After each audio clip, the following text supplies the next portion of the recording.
Hello student, LBT study চ্যানেলের পক্ষ থেকে সবাইকে স্বাগত জানাই। আজকের ভিডিওতে প্রথম শ্রেণী স্বাস্থ্য ও শারীরিক শিক্ষায় তৃতীয় পর্যায়ক্রমিক মূল্যায়নপত্র 2025-এ ফাইনাল পরীক্ষায় কেমন ধরনের প্রশ্ন আসতে পারে তারই কিছু সাজেশন নমুনা প্রশ্নপত্র। প্রথম শ্রেণী অন্য মডেল কোশ্চেন পেপার আমি অলরেডি সাজেশন দিয়েছি, তোমরা যদি না দেখে থাকো এই ভিডিওতে প্লেলিস্ট থাকবে অথবা আমার চ্যানেলে গিয়ে চেক আউট করে নিতে পারো। অন্য ক্লাসেরও সাজেশন কোশ্চেন পেপার পেয়ে যাবে। আজকের ভিডিওটা সম্পূর্ণ নতুন মডেল কোশ্চেন পেপার স্বাস্থ্য ও শারীরিক শিক্ষা। এই প্রশ্নের একের দাগে সঠিক উত্তরের মাথায়টির জন্য 1 নাম্বার করে বরাদ্দ থাকবে। একের কতে হাতে নখ রাখার স্বাস্থ্যের পক্ষে ভালো নয় হবে হাতে নখ রাখা স্বাস্থ্যের পক্ষে ভালো নয়। খদাগে রাস্তার কাটা ফল খাওয়া ভালো না খারাপ হবে কাটা ফল খাওয়া খারাপ। গতে দাঁত মাজতে হয় সকালে না সকাল ও রাতে, দুবেলা দাঁত মাজতে হয়। ওকে। ঘতে ভারতের জাতীয় পশু হলো বাঘ না হাতি, ভারতের জাতীয় পশু বাঘ। উমতে সাবান দিয়ে শৌচের আগে না পরে হাত ধুতে হবে নিয়ম করে, শৌচের পরে হাত ধুতে হবে। 2 দাগে শব্দ ঝুড়ি থেকে শব্দ নিয়ে শূন্যস্থান পূরণ করো। 1 নাম্বার করে থাকবে এটা শব্দ ঝুড়ি। 2 এর কতে ড্যাশ দিয়ে নখ কাটতে হয়, নেল কাটার দিয়ে নখ কাটতে হয়। উত্তরটা লিখে দিয়েছি। খতে আমাদের জাতীয় সঙ্গীতটি কে লিখেছে? রবীন্দ্রনাথ ঠাকুর লিখেছে, এখানে উত্তর লেখা রয়েছে।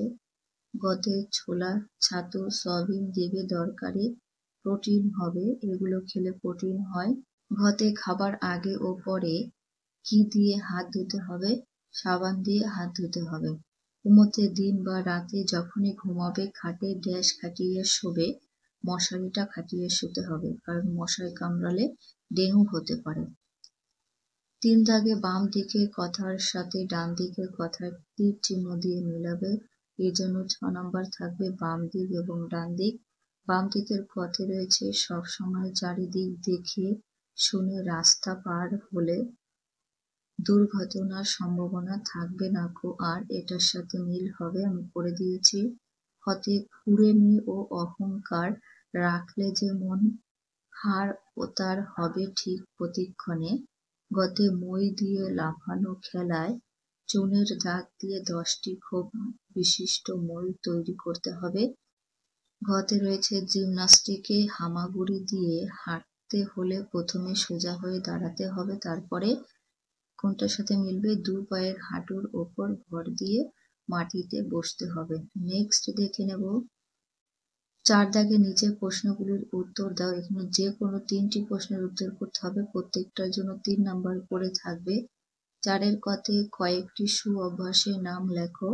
তোমাদের বইয়ে অনেকগুলো সু অভ্যাস আছে, আমি কিছু লিখে দিয়েছি। দাঁত দুবেলা মাজলে পরে দাঁতের রোগ থাকবে দূরে, আর ঘুমোতে যখনই যাবে মশারি ঠিক খাটাবে। আরেকটা লিখেছি নখ কাটলে নিয়ম করে পেটের ওষুধ থাকবে দূরে।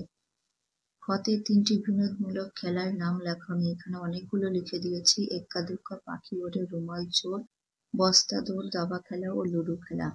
গতে নিয়মিত ব্যায়াম করলে কি কি ভালো থাকে?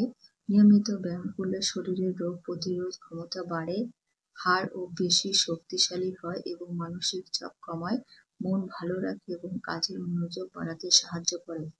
এছাড়াও লিখতে পারো ওজন কমাতে সাহায্য করে, ব্যায়াম ভালো ঘুমাতে সাহায্য করে ব্যায়াম করলে। ঘতে ওষুধ খেলে কি সারে? ওষুধ খেলে রোগ সারে। তারপর কিতকিত খেলতে কি কি লাগে? কিতকিত খেলতে গুলাম খুচি মাটির ভাঙা কলসির অংশ চুন লাগে। চতে কার কোমরেতে ঘুমছি? মনিরাম মুন্সির কোমরেতে ঘুমছি। ছতে তুমি কিভাবে কানের যত্ন নেবে? প্রতিদিন স্নানের আগে অল্প তেল কানে লাগাতে হবে, নিয়মিত কটন বাড দিয়ে কান পরিষ্কার করতে হবে। অপশন ছিল যে কোনো 3টি প্রশ্নের উত্তর করতে হবে। যতগুলো প্রশ্ন আছে সবগুলো পড়ে যাবে, কেননা এর মধ্যে থেকে আসতে পারে, তাই সবগুলো পড়ে যাবে। যতে কোন কোন সময় সাবান দিয়ে হাত ধুতে হয়? খাবার আগে ও পরে হাত ধুতে হবে, তারপরে মল ত্যাগ করার পরে সাবান দিয়ে হাত ধুতে হবে। আজকে স্বাস্থ্য ও শারীরিক শিক্ষা এখানে ভিডিও শেষ করছি। আমার যে ভিডিওতে হাইপ অপশনটা থাকবে প্লিজ তোমরা হাইপ করে দিও। এবং আজকে চ্যানেলে নতুন হলে চ্যানেলটিকে সাবস্ক্রাইব করে রেখে দিও এরকম শিক্ষা সংক্রান্ত ভিডিও পেতে। তোমার বন্ধুদের কাছে ভিডিওটি শেয়ার করে দিও।